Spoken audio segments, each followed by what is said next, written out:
Hi! Ang video na ito ay tungkol naman sa what are the common questions in Bureau of Immigration kung magta-travel ka sa ibang bansa, especially ay first-timer ka at kasama mo ang inyong partner na foreigner. So for me, this is my first time to travel to Thailand with my foreigner husband. So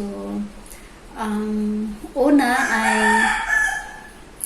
pagpunta namin doon sa airport, and then nung nag-check-in na kami for luggage, and then proceed na sa immigration. So doon pa lang sobrang haba na ng pila.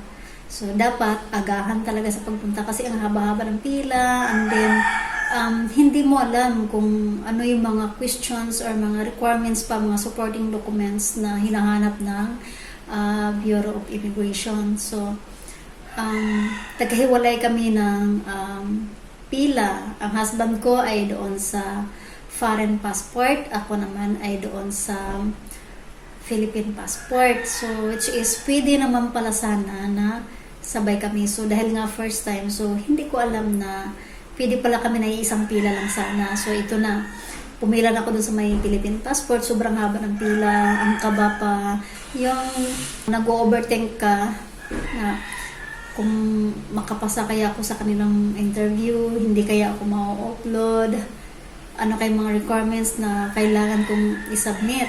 So like that guys, sobrang kaba. So now, nung turn ko na ako na yung tinawag doon sa pila. Ang unang hiningi sa akin ay yung passport. So ibigay ko ng passport with greetings and smile. O diba? Kasi parang sungit-sungit lang.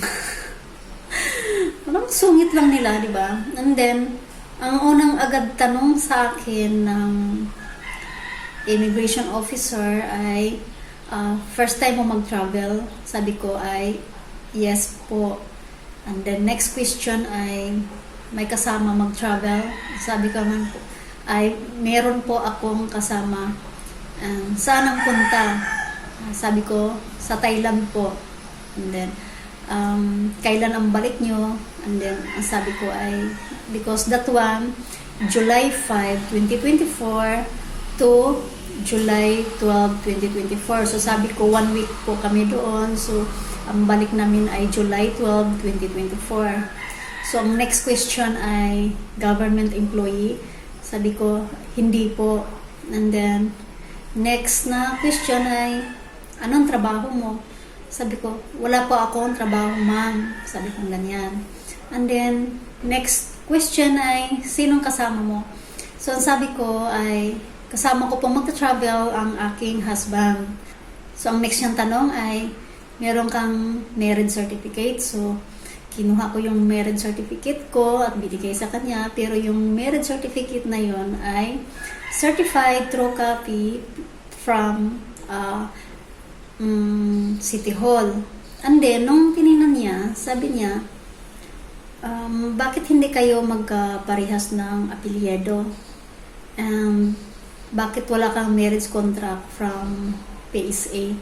So, ang sagot ko ay, kasi po ma'am, June 18 po kami ikinasal. So, ngayon po ay July 5. So, 17 days pa lang po mula nung ikinasal kami. So, wala pa po kaming record sa Philippine Statistic Office or PSA. So, hindi pa po kami nakakuha doon, and hindi pa rin po pwede makapag-change status kung walang record pa sa PSA. So,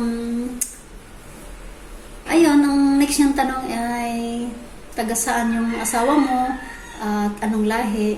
Ang sagot ko ay, siya ay isang foreigner and from France. And then, sabi niya, pakitawagan yung husband mo, papuntahin mo dito. So, natatagalan yung process kasi pinatabi niya po muna ako. Sige, tabi ka muna, antayin mo yung asawa mong dumating. So, habang nasa tabi po ako, itinabi muna, ay nagtatawag na siya ng next na interviewin niya. So, ako naman ay ito, tinawagan ko yung husband ko kasi that time ay nakalabas na siya ng immigration kasi okay na sa kanya dahil kaunti lang naman ang pila doon sa may foreign passport. Kaya sabi ko, pumunta ka muna dito sa booth ko kung saan ako kasi hinahanap ka po ng immigration officer which is yung nagtatanong sa akin. So, it takes time na yung husband ko ay nakapunta doon kung saan ako. So, nung nandun ako, nung nandun na yung husband ko, so, bumalik ako doon sa immigration officer na una nang mag-interview sa akin. So, sabi ko, excuse me ma'am, ito po yung husband ko. So, ayun, tinignan niya yung husband ko and then sabi niya, can I have your passport? So, ibinigay naman yung passport ng asawa ko, binigay niya dun sa kanya and then, so yun, tinignan niya lang and then, tinanong ulit kung kailan ang balik ng Pilipinas. So, yun sinabi ulit. And then, after that, kinakabahan talaga ako kasi baka kasi ma-offload kasi, di ba? Meron akong naririnig na pag first time mong magta-travel, ay mahigpit sila at maraming mga katanungan at mayroong mga supporting documents talaga na ipapakita. So, nung okay ng lahat, so, yun, nakita ko na tinatataka na yung aking passport and then, kinuhanan na ako ng picture. So, ayun lang guys, kasi medyo masungit silang magtatanong. Okay. Talagang kahit nakangiti ka, nagigwit ka, pero sila ay talagang tiger look. Okay? So, kaya dapat consistent yung sagot mo. Kahit kabahan ka, kailangan ipakita mo na relax ka lang. Ganon. So, ayun lang. Kasi mahirap pag first time, nervous ka talaga ang aabutin mo. Kasi marami dyan ang offload talaga.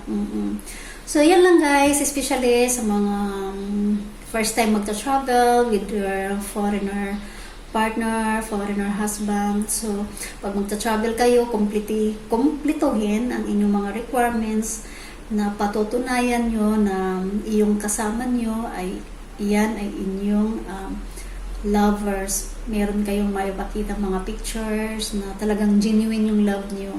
Kasi mahigpit po ang Bureau of Immigration. So, by the way guys, bukod dun sa mga requirements and supporting documents ng iyong kailangang i-prepare para maipakita doon sa immigration officer, ay kailangan nyo ring gumawa or mag-register ng e-travel kasi yan ang unang tinitingnan nila doon sa kanilang record kung ikaw ay meron. Kasi pag wala ka po niyan, ay lalong matatagalan kasi gagawa ka po muna ng e-travel.